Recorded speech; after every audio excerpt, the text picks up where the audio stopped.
रात को 9 बजे पति ऑफिस से घर आया। पत्नी ने आते ही उससे लड़ना शुरू कर दिया क्योंकि वह उसे पसंद नहीं करती थी। पति ने कहा, मुझे खाना तो दे दो, बहुत भूख लगी है।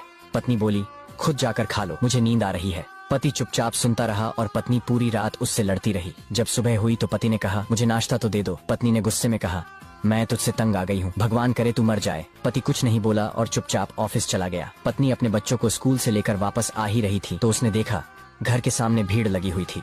वह करीब पहुंची तो देखा उसके पति की लाश घर के सामने पड़ी हुई थी। उसके ऊपर कयामत सी आ गई। मन में सन्नाटा सा छा गया। लोग आपस में बातें कर रहे थे कि कार से उसका एक्सीडेंट हुआ है। पत्नी जोर से चीखने लगी और चिल्लाने लगी कि मनोज उठ जाओ, मैं अब तुमसे कभी नहीं लड़ूंगी, तुम्हें कुछ नहीं कहूंगी, मुझे कुछ नहीं चाहिए, उठो मनोज, तुम्हें भूख लगी थी ना, चलो मैं खाना देती हूँ, मुझे छोड़कर ना जाओ, उठ जाओ। पति के मरने के बाद उसे एहसास हुआ कि पति जैसा भी हो, चाहे पसंद का हो या नापसंद का, लेकिन औरत के सर का ताज होता है।